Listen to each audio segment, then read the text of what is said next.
Okay, thank you.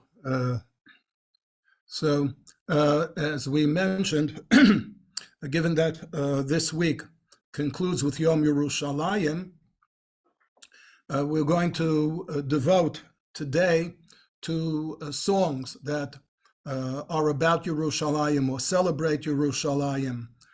So the first question that might occur to you is, how many such songs are there? So it actually didn't occur to me until after I had actually compiled the source sheet. So the screen that I'm going to show you now is not on the source sheet, but it's easy to get to.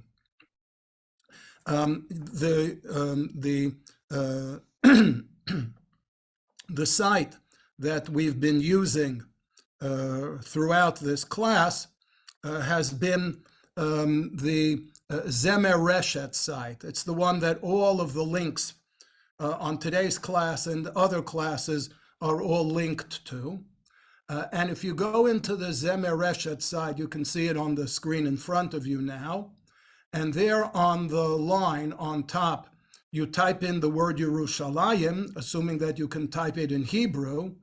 Then what you'll get is this list of all of the songs that this organization called Zemer Reshet has collected that they feel are somehow related to Yerushalayim. And it's all listed in alphabetical order. Some actually have the word Yerushalayim in the title, others don't. I did not check all of them because, as you can see, it's a rather long list. It goes on and on and on and on until there are, as you can see, no fewer than 75 separate entries here. So I imagine that if you went through the 75 entries with a good attitude, you could probably justify each and every one of them as being a song that is either directly about Yerushalayim or something that has some connection to Yerushalayim. I didn't use this, as I said, I only came across it after I compiled the source sheet for today's class, but I thought I would share this with you nonetheless. Okay, so going back now to our source sheet, okay, so you can see that this week, which is the 11th week of the class, is devoted to songs about Yerushalayim, Shirei Yerushalayim. And of all of the songs that have anything to do with Yerushalayim directly or indirectly, this arguably is the oldest one that I could find. As you can see, its title is Kshe'omar Lecha Dodi. Now, of course, you ask yourself, what does Lecha Dodi have to do with Yerushalayim? Now, the answer to that is actually a very obvious one, and that is that with the exception of the first two and the last stanza of Lecha Dodi, which are about Shabbat, right? Shamor v'Zachor and Likrat Shabbat, and the final stanza about Bo'i v'Shalom, okay? The remaining stanzas, all of the middle stanzas of Lecha Dodi, are not about Shabbat at all. They're actually all about Yerushalayim, starting with Mikdash Melech, Ir Melucha, Kumi Tzei Mitocha Hafecha, right? Every subsequent stanza, Hit orori, Kiva Orech, Kumi Ori, Hit Na'ari Me'afar, Kumi Livshi Bigdei Tifratech, Yerushalayim, okay? Lo Tevoshi Velo Tikalmi Matishtocha Chiu Matehemi, okay? Vayulim Shisa Shosayef Rachaku Kom Yevala Ayech, Yaminus Motif Rotzi Vet Hashem Ta'aritzi. As I say again, with the exception of the opening two and closing stanza, the balance of Lecha Dodi is actually a hymn, an ode to Yerushalayim. Not surprising, therefore, that the oldest modern song about Yerushalayim that I could find preserves this connection between Yerushalayim and Lecha Dodi. Lecha Dodi.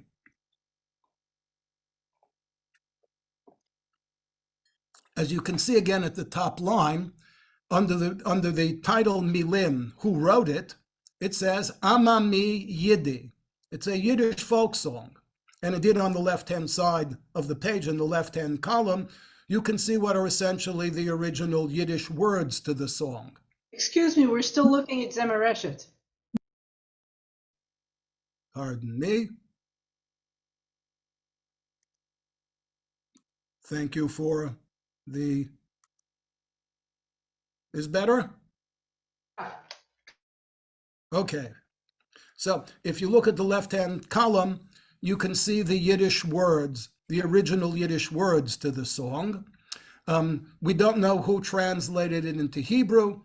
Nobody really knows who put the tune to it, but it did appear in print as early as the 1890s, and therefore it is reasonable to assume that it was written, or at least it was translated prior to that. The Yiddish song is probably well known to some of you. It goes as ich will sagen, if I say the words lecha dodi, actually lecha dodi, right? Zot ihr sagen, then you, the audience, are supposed to respond, chiri biri bum. I don't have to translate chiri biri bum, it speaks for itself, okay? As ich will sagen, if I recite the words likras kalo, then again, the audience, zot ihr sagen, chiri biri bum. And then there's a refrain. Rabbi, sorry to interrupt. Isn't this Lecha Dodi goes back to the Mekubalim in Tzfat in the 13th century? I'm not sure at all what your point is. No, because I think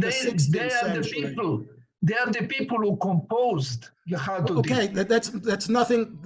Okay, Lecha Dodi was written in the 16th century in Tzfat, yes, but this song is 300 years later. Okay. And they didn't speak Yiddish. Okay. So again, the tune is one that you'll recognize. It's a Yiddish folk tune, but somebody adapted it to Hebrew.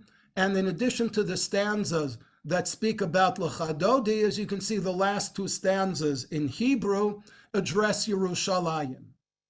Okay, so with that, I'll just simply again play the tune for you. And here we go. Make sure that I have the... Okay.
Okay.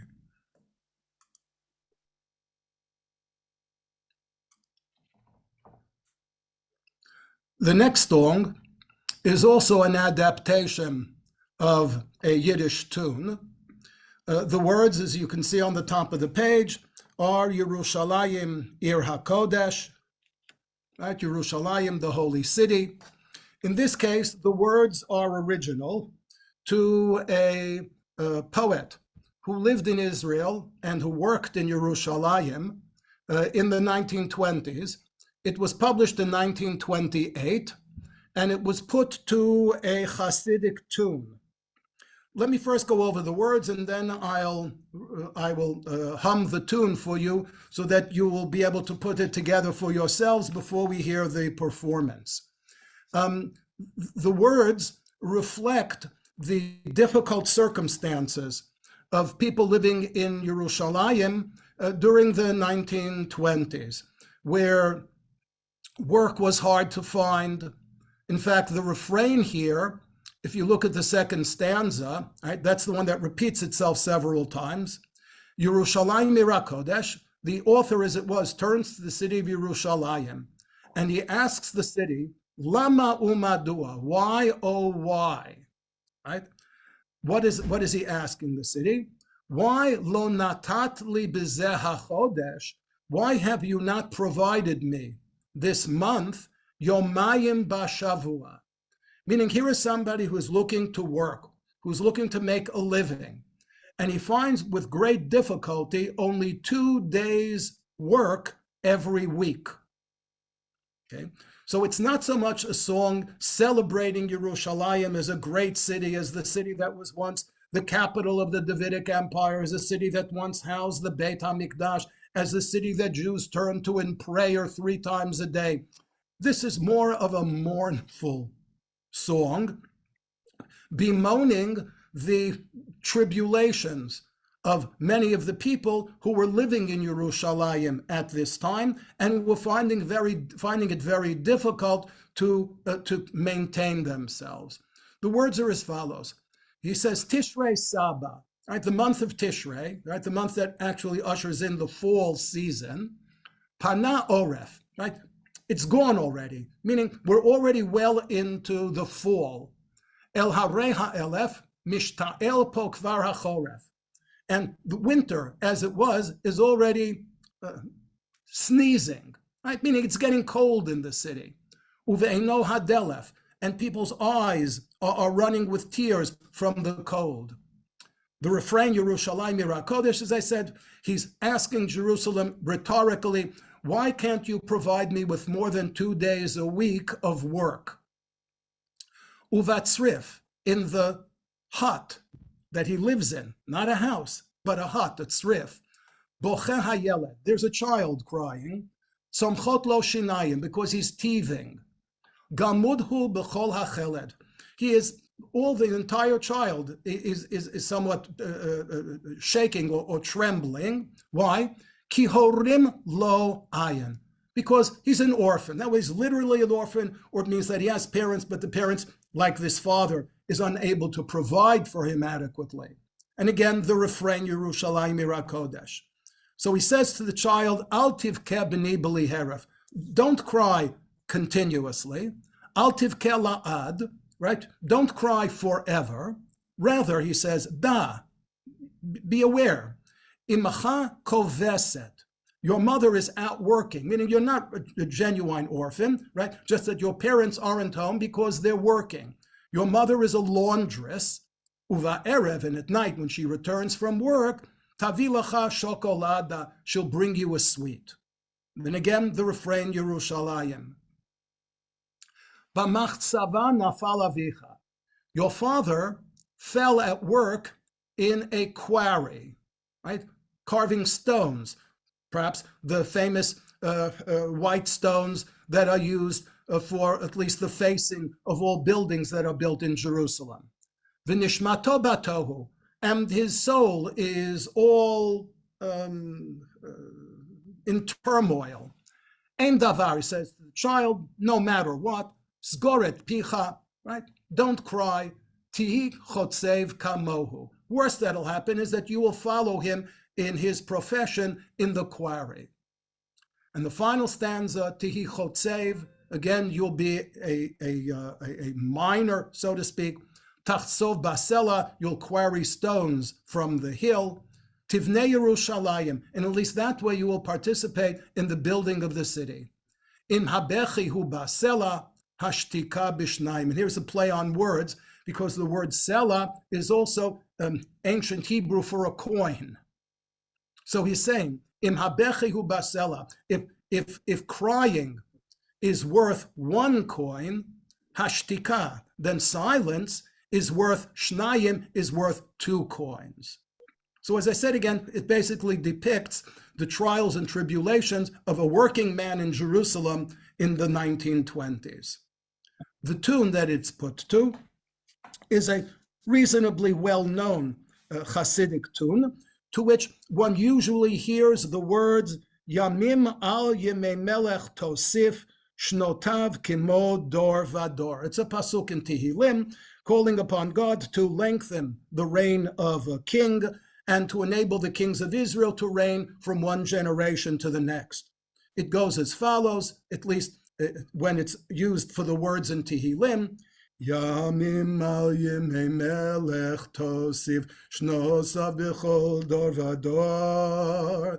Yamim al yemei melech tosif, shnosav kimo dor vador. So you'll hear that tune applied to these words.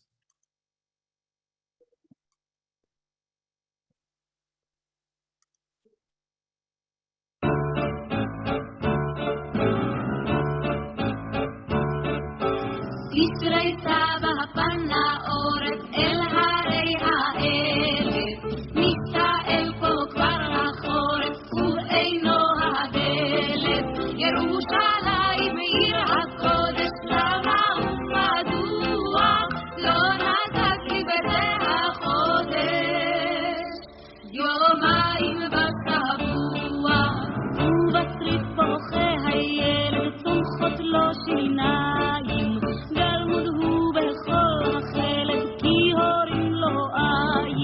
ירושלים עיר הקודש, למה ומדוע לא נתת לי בזה החודש?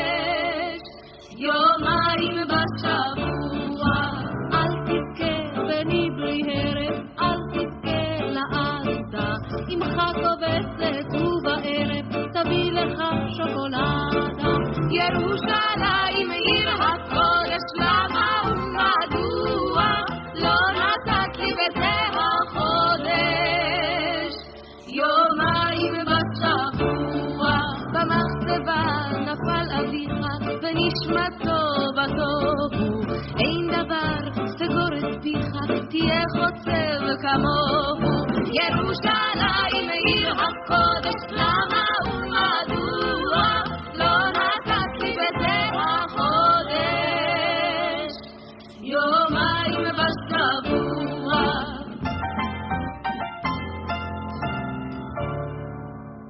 יומיים בשבוע. Moving along, this is a very curious one. It's curious because it's listed on the site as a song, but it doesn't list even a single performance of it. You see again on the top, the title of the poem is Eitzel Kotel Ma'aravi, right, near the Kotel. It's dated somewheres before the turn of the 20th century, 1895. But the words, it says, Lo Yadua. We don't know who wrote the Hebrew. And it says, Tirgum Nosach Ivri, it was translated from the Yiddish. So what we have here once again is a song that made its way into Hebrew from Yiddish, with really, in this case, no idea when it really took place. The Yiddish song, or the Yiddish poem, of which this is an adaptation, is called In der Stadt Yerushalayim, in the city of Yerushalayim. I wasn't able to retrieve the Yiddish original either. If you feed the words Stadt in Yerushalayim into Google, you get Kanai Nahara, quite a few entries, but none of them seem to match this Hebrew. So the best that I can do in this case, since I don't even know what tune it was put to, okay, is to simply go over the words and to simply enjoy it for what it is. And that is to say, a poem at least celebrating somebody who, before even the turn of the 20th century, was able not only to live in Yerushalayim, but to approach the Kotel HaMa'aravi. I should add parenthetically that, of course, the Kotel HaMa'aravi has, at least since 1967, if not previously, but certainly more since 1967 than even before 1948, has become somewhat synonymous with the old city of Jerusalem. It's a very interesting history to the Kotel HaMa'aravi. If I can take just a moment to hit some of the highlights of it. There's a Talmudic Midrashic idiom, I guess, or aphorism that says, Shechina b'ma'arav, that somehow God's presence is more profound in the West than in any other of the cardinal directions. Therefore, it's reasonable to assume that anything that's associated with the West will have greater significance than something that is associated with either the North, the East, or the South. Therefore, not surprisingly, we find that Jewish folklore attributes greater significance, and arguably, if there is such a thing, greater kedusha, greater sanctity, to the Western Wall than it does to any of its other three major complements. Now, first of all, let's all remember, because it is something that we know, that the Kotel HaMa'aravi is not a remaining wall of the temple. Okay? If you've seen even a map of Jerusalem, let alone having visited the old city, you know that the temple was situated on a hill, and the hill is visible behind the Kotel HaMa'aravi. Okay? So the Kotel HaMa'aravi was not a wall of the temple building itself. What it was, indeed, was one of the retaining walls of the courtyard in which the temple stood. So that arguably, roughly, where the Dome of the Rock stands today, okay, somewhere on that plateau that is occupied today partially by the Dome of the Rock, partially by the Al-Aqsa Mosque, right? On that plateau stood the temple, the second temple, right? One that was rebuilt and was elaborated by King Herod in the 1st century, okay? And when it was built by Ezra and Nehemiah in the 6th and 5th centuries before the Common Era, was built on the site on which the original temple built by King Solomon had stood, okay? By the end of the Second Temple period, in addition to the temple itself and its own immediate courtyard, there was basically an area surrounding the temple that also was considered to be part of the temple complex. And this temple complex had its own outer retaining walls, and there were actually walls on all 4 sides. Of those original walls, the one that remains today is the Western Wall, and that's the one that attracts pilgrims, it attracts people in prayer, and of course, it attracts tourists. An interesting historical note is that we have a midrash. The midrash of all things to the book of Eicha, which is the book of Lamentations, written, if you recall, by the prophet Yirmiyahu to mourn the destruction of the first temple. Therefore, not surprisingly, a lot of legends that are associated with the temple and with the destruction of the temple, not just the first temple of Solomon, but including the second temple, okay, made their way into this midrash on the book of Lamentations. And in one of these midrashim, it says as follows. It says that when the emperor Titus, or Vespasian, conquered Jerusalem, he divided the walls of the city of Jerusalem, or the walls of the temple area, amongst his 4 generals. And he assigned each of his 4 generals to destroy one of the walls. 3 of the generals obeyed their orders. The 4th one disobeyed and left his assigned wall the western wall standing. Whereupon, of course, he was brought before the Caesar and was charged with disobedience, with a mutiny. He had been given a direct order to destroy the western wall, and yet he had left it intact. And according to the Midrash, he had the following explanation that he gave successfully to the king. And his explanation was that if all of the four walls had been leveled, no one would know how great the conquest was, because people wouldn't see just how formidable the defenses and the fortifications of Jerusalem were. Therefore, he said that the reason he didn't destroy the wall was not to disobey his king, but it was, on the contrary, it actually was in order to honor him. Because by leaving the western wall standing, people then could look and marvel at just how great the fortifications were, and they could say, wow, if this is just one of the walls of Jerusalem, just imagine what the rest of it looked like and how great a conqueror the king was if he was able to subdue the city and to conquer it. The interesting thing is that according to this Midrash, the general or the duke who had been assigned the western wall is called Duchas Arav, the Duke of Arabia. Now that's a curious thing.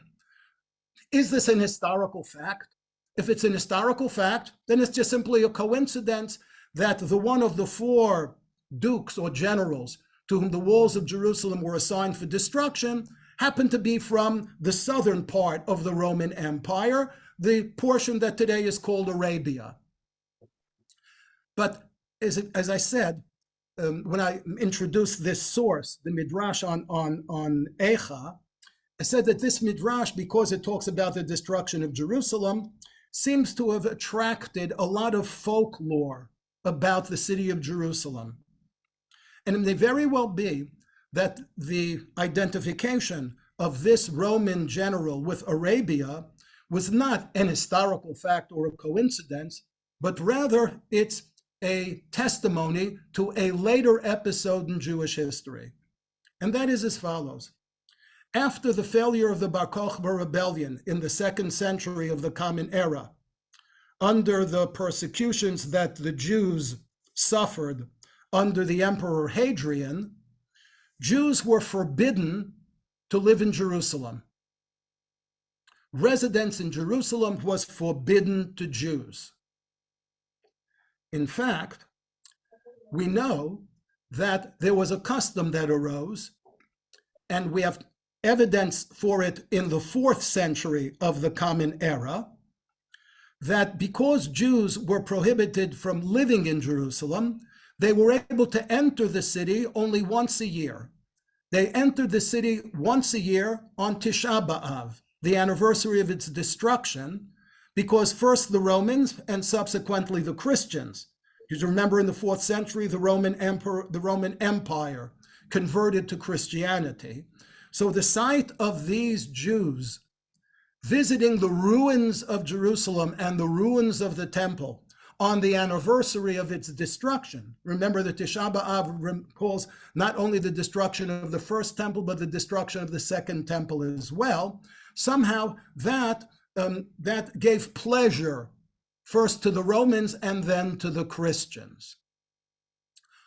This prohibition against Jews living in Jerusalem ended in the middle of the 7th century, shortly after the year 638, which is the year in which the city of Yerushalayim was conquered from the Byzantine Christians by the Muslim Arabs.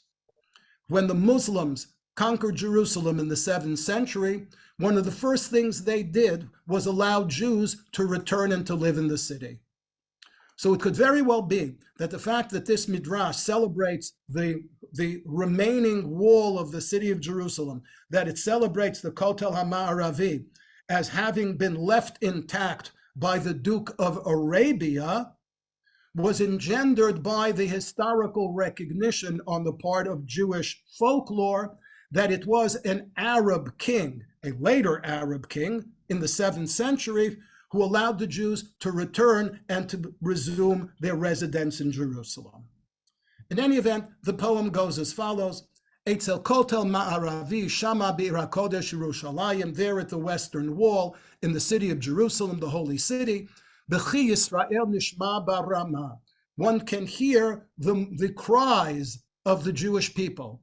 Tza'akatam bo ka'at shamayim, their cries pierce the heavens. Tzion tmaher hofi'a me'et Adonai yevakeshu, shlach lanu haMoshiach oto yom yom yidroshu. And what are they crying out to heaven for? They're crying out to God to hasten the arrival of their Savior, of their Moshiach, for whom they pray daily. And the refrain goes, Ana Eloheinu kravna Yeshuatenu, please, O Lord, bring our salvation near. L'cha v'ladcha kivinu, you alone do we anticipate. Havi'enu la'artzenu, return us to our land. Ana Eloheinu, please, O God. Nehederet ba'adei adayim Tzion lefanim hayatat, the city of Zion, in the past, what's considered a beautiful, glorious city. Okay, the Talmud itself, which was no great fan of King Herod, right, nevertheless says that anyone who did not see the temple as it was renewed, renovated by Herod, lo ra'a binyan yafeh miyamav, didn't see something really architecturally truly beautiful. So Jerusalem, lefanim, in the past was nehederet. It was a beautiful, glorious city. Mikol mamlachot afsayim, greater than anything found in any other kingdom. Ba'osher v'chavod alatat, both in its wealth and in its honor, it was greater than them. Kekochavim misaviv yareach, as though they were only stars surrounding the moon. Hofanu b'Yerushalayim ata teshev koder, and now the city of Jerusalem is dark. V'anachnu ki tomim chayim, and the Jewish residents of Jerusalem are like orphans. Habayit, the temple, hukal l'rasisim, was smashed into little pieces. Meruchushenu asutel, and the Romans, when they destroyed it, took the property of the temple and the property of the Jewish people, and they made a big pile of it. Keleha bakulech fisim, and they took the instruments of the temple and the appurtenances of the temple, and again they smashed them into pieces. Shudad mimenu hakol, they stole everything. They either took it to Rome or they took it elsewhere. Kamal ra'inu machalava nega, and in the interim, how much illness and how much worry and sorrow have we suffered and seen, me'az galinu, from the time that we were then exiled from the land, stavalnu ason vafega, and we've suffered all manner of catastrophe, misonenu v'lo chatzim, from our enemies and from those who are oppress us. And again, the refrain, Ana Eloheinu kravna Yeshuatenu, please, O God, hasten our salvation. And since wasn't able to put a tune to the previous song, I decided to follow up with one whose tune is certainly very well known. This is perhaps the most famous of all of the songs about Yerushalayim, Me'al Pisgat Harat Sofrim, from the peak of Mount Scopus, which is slightly to the east and north of the old city of Jerusalem. Eshtechavela Chapayim, I will bow deeply to the city of Jerusalem. Me'al Pisgat Harat Sofim, from the peak of Mount Scopus. Shalom lach Yerushalayim, I greet the city of Jerusalem. Now, of course, that isn't certain in the modern period. That is not the place from which one gets one's first glimpse of Jerusalem. Nowadays, one of the first things that one sees when approaching Jerusalem, at least from the main approach on Route 1, is what's called David's Harp, right? That little trestle on which the monorail travels. And even in previous centuries, let's say even in the 19th century or the 18th century, the port of entry to Palestine, into the land of Israel, generally was the city of Jaffa. And therefore, people coming to Jerusalem for the first time, pilgrims or Jews who were coming on Aliyah, or tourists like Mark Twain in the late 19th century, right, arrived in the Holy Land in Jaffa, and therefore they made their way to Jerusalem from the west to the east. Okay, but people who were coming not by boat, people who were coming, let's say, from Babylonia to Jerusalem, as many Jews did during the Second Temple for the 3 pilgrimage festivals, and as they continued to do even in later generations. If they were coming from Syria, if they were coming from Iraq, if they were coming from Iran, then their approach to Jerusalem was not from the west to the east, but their approach to Jerusalem was from the northeast going southwest. And if you approach Jerusalem from the northeast, then it's quite likely that your first view of Jerusalem would be, in fact, from the peak of Haratzofim, from Mount Scopus.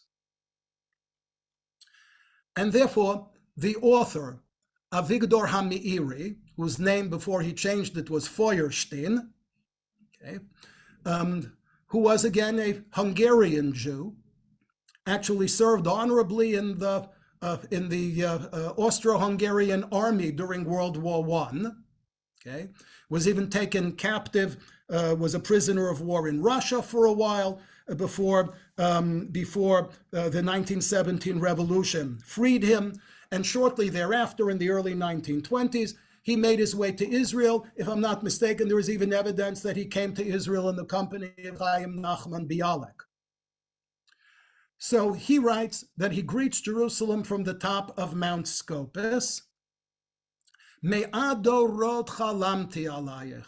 He says that I've dreamt of Jerusalem for 100 generations. Obviously, he's not talking about himself. He's talking about all of the Jews who have dreamt of Jerusalem throughout all the generations of exile. Lizkot, that we may have the virtue or the merit, lirot ba'or panayich, to be able to see Jerusalem with our own eyes. Yerushalayim, Yerushalayim, he calls upon it, ha'iri panayich livnech. Shine your countenance, right? Light up your countenance for your children who are looking towards you. Yerushalayim, Yerushalayim, he says, mechorvotayich evnech, that I'm willing to contribute my own labor to rebuild you from your prior destruction. And there are several other stanzas to it. I'm not going to go through the translation of all of them. This is readily available. It's a very well-known song, but I found a rather significant recording of it that I think you'll particularly appreciate. This recording has none other than the Israel Philharmonic Orchestra playing the music, while the words are going to be sung by none other than the famous cantor, the Chazan, Yitzchak Meir Helfgott.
Well, that's the link on the page, on the source page. The one that says the YouTube link, that's the one to Health Cop that I just played. Okay. I'm going to skip this on account of the constraints of time and go to a relatively new song about Yerushalayim, but it happens to be, of all of the songs of Yerushalayim, it happens to be my favorite. So you'll just have to indulge me in this opportunity to play one of my favorite songs. As you can see on the screen, it's called Shemot Harbei Yerushalayim, that the city of Jerusalem has been known by many names. Okay, the words in this case are written by Dan Almagor. Dan Almagor was only born in 1935, so clearly this is not one of those songs from the turn of the 20th century. It isn't one of those songs of people looking at Jerusalem in the 1920s, or even for that matter, struggling to liberate Jerusalem in 1948, or even for that matter in 1967. This is, however, a song celebrating Yerushalayim. And the words go as follows. Shemot Harbei Yerushalayim, the city of Jerusalem has been known over time by a variety of different names. V'chol shem na'em echavero. And every subsequent name of Jerusalem is even more beautiful than its predecessor. And here he enumerates some of the names. Kiryat Melech Rav. Okay, that's a biblical name for Jerusalem. The city of the great kings. Kiryat Ne'emana, the faithful city. Misos Kol Haaretz, the city in which the entire land takes delight. Ir Ba David Chana, the city in which David encamped.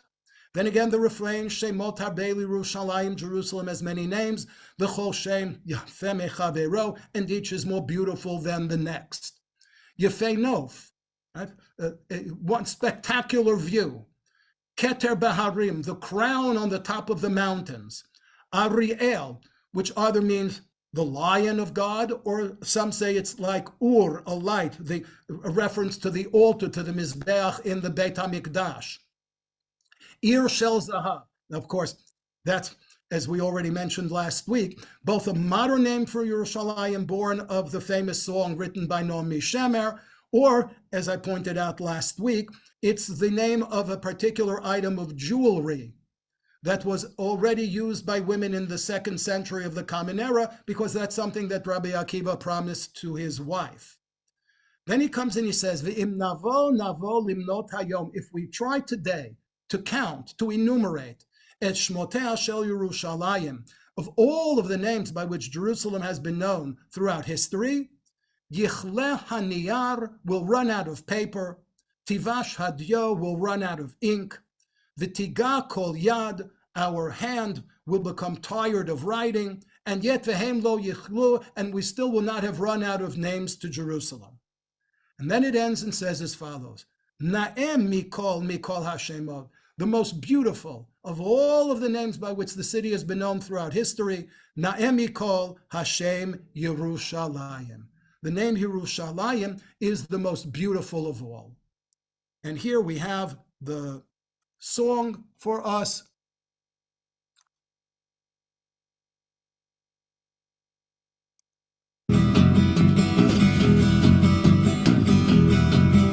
שמות הרבה לירושלים, וכל שם נאה מחברו.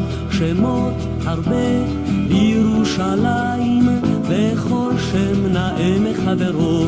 קריית מלך רב, קריה נאמנה, משוש כל הארץ ירבה דוד חנה. קריית מלך רב, קריה נאמנה, משוש כל הארץ ירבה דוד חנה.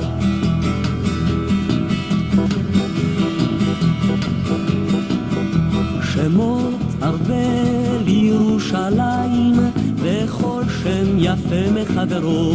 שמות הרבה לירושלים, וכל שם יפה מחברו. יפה הנוף כתר בהרים, אריאל עיר של זהב.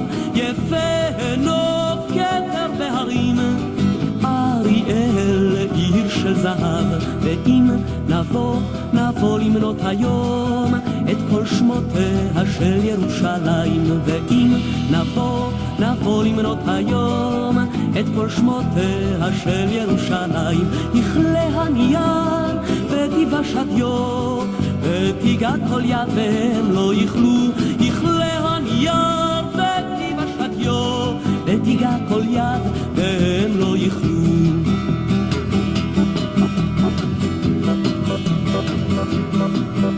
נאה מכל השמות, נאה מכל השם ירושלים, נאה מכל השמות, נאה מכל השם ירושלים.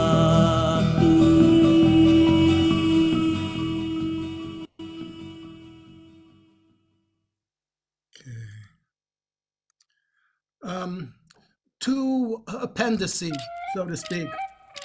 Here in Manhattan, when how long you live depends. Two appendices, so to speak, to Songs of Jerusalem. One was actually requested last week. Somebody asked if I could find a song that she heard from her parents, a song that celebrated the building of the port in Tel Aviv.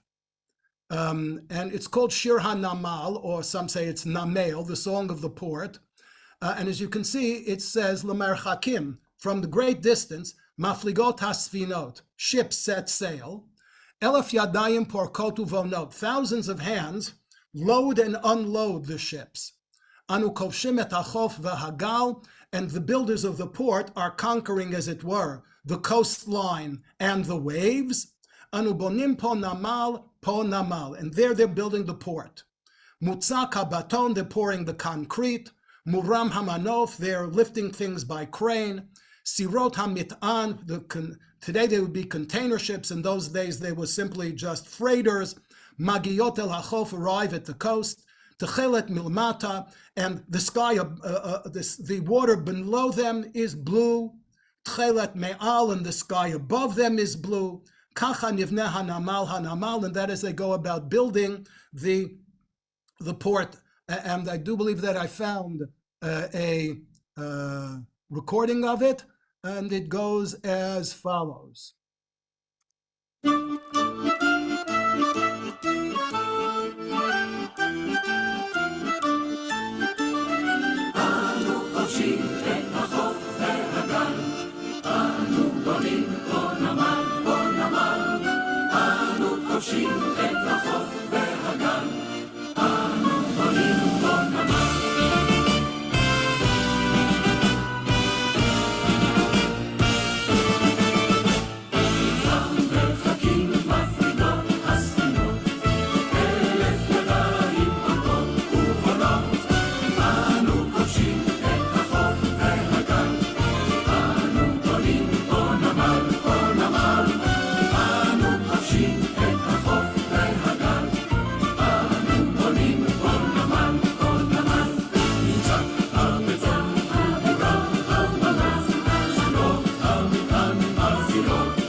So I'm glad I was able to accede to the request and to find the song.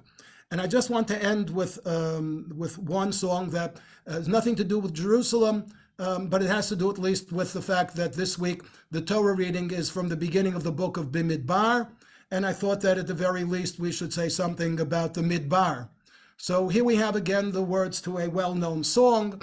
The words were composed by Chaim Chefer, who at the time that he wrote them was still Chaim Feiner. We'll have a good deal more to say about him when we conclude next week. But he wrote many songs based partially on his own experiences during the war, the War of Independence in 1948. And this one is called Lech Lech La Midbar, go out into the desert. Hadrachim Yovilu, that's where the roads will lead.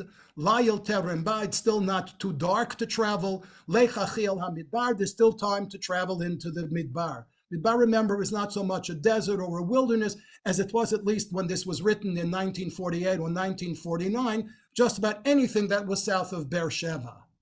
Shuv shuv nachazor hatzukim yariu. We'll come back again and again. The mountains, the cliffs as it were, will call out or will celebrate.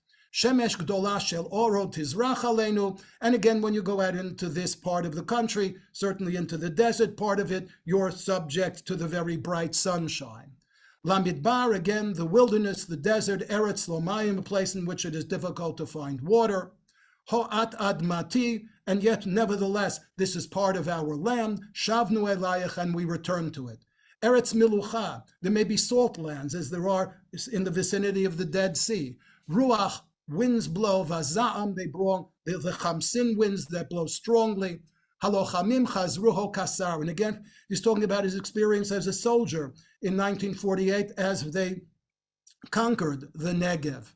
Lamidbar, again, Eretz Lomayim, a land without abundant water. Ho admati shavnu elayach, and again, we have it here, courtesy of the famous Israeli duo, the Parbarim.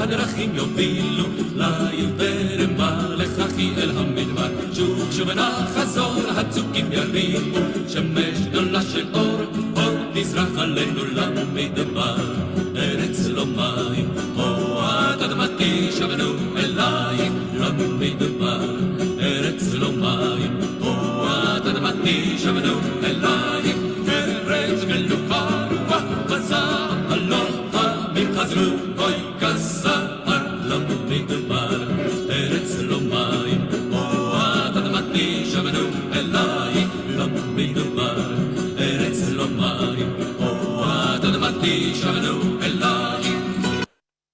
Okay. You've got the links. You can enjoy more of it at your leisure if you wish. Let me take a quick look at the chat and see if there's anything I can respond to.